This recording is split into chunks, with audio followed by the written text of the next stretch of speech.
Hello, pup parents, and welcome to today's episode of the Perfect Pup Podcast. My name is Devin. This is an important episode. We're going to cover how many treats per day your dog should be having.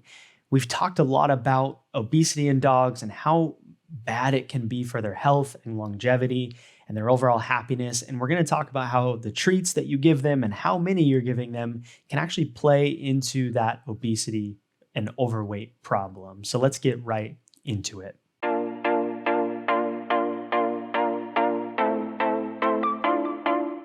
The first thing we need to talk about when we're going to dive into anything about our dog's weight or our dog's health is you should consult your veterinarian. Your vet is the expert on your dog.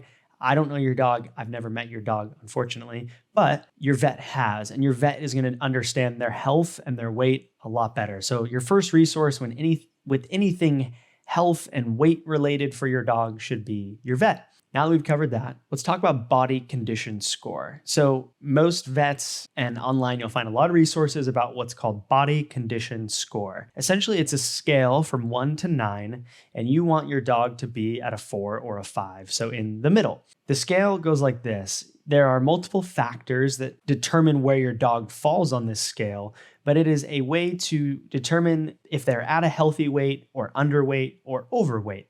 One of the things that they look at is going to be the ribs. Can you see your dog's ribs? Can you feel their ribs? Are they, is it covered under a lot of different fat?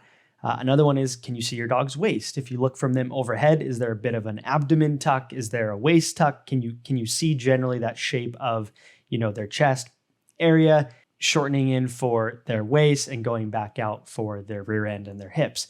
I'll show an image that is going to make this a little more clear. And if you're listening, make sure you go check out the associated blog with this episode on the Pupford website so you can see this image. But essentially, the one side of the scale is going to be extremely underweight, malnourished. Their ribs are poking out. They're way too skinny. And 9 is going to be the opposite end where the dog is obese. You can't feel or find their ribs. They have a very round shape.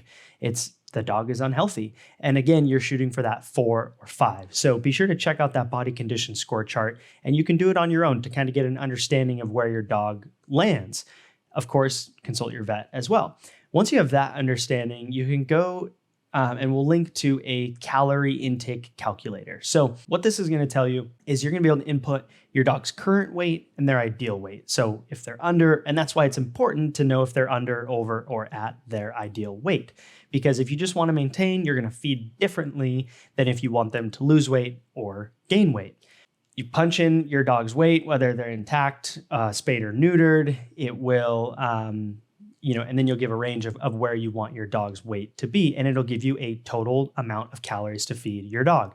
And that leads us to the most important point of this episode is how many treats per day can my dog have? Looking at it as a number of treats is going to be confusing and not the most accurate way to do it. So what you can do is follow what is called the 10% rule. And that states that treats should only make up on average 10% of your dog's daily caloric intake. And that's the total intake.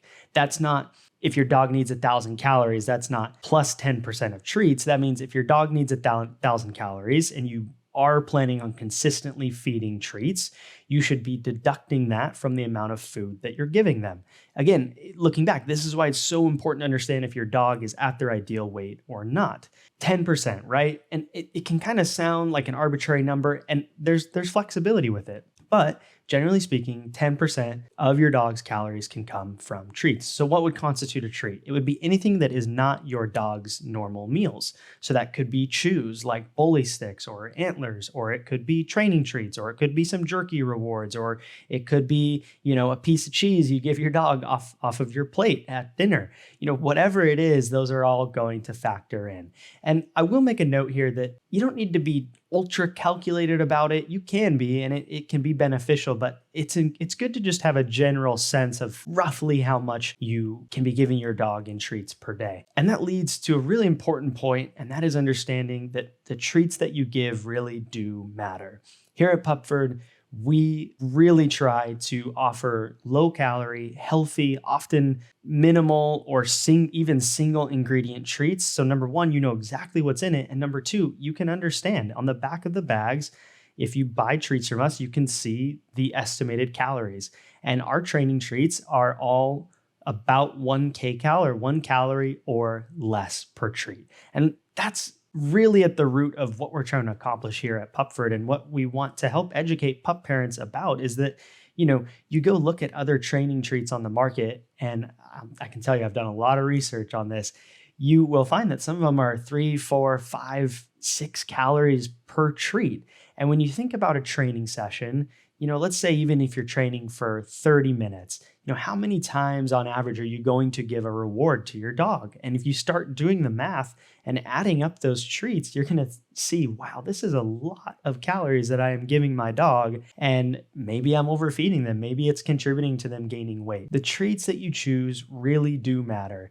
And that's why I love the Pupford training treats. When I'm doing heavy training sessions with my dogs, I'll even break some of those in half. It's not about giving your dog a big old hunk of meat or a big old biscuit to reward them. Like, those have their time and their place, the larger treats, but generally speaking, a small treat is going to create that reinforcement, because that's the goal. The goal is to not give your dog a meal when you are rewarding. Your goal is to reinforce the behavior with that positive association, which is the treat. And even a small treat is going to do the deed. I have 70-pound labs, and I give them small training treats, and it still reinforces them. They still get the point of, I was asked to do something, I did this thing, I got the reward, I'm going to do that again in the future. So I hope this helps answer the question of how many treats per day can your dog have. There is no hard set answer, because every dog's size is different. Their weight might be different. They might be needing to gain weight or maintain weight.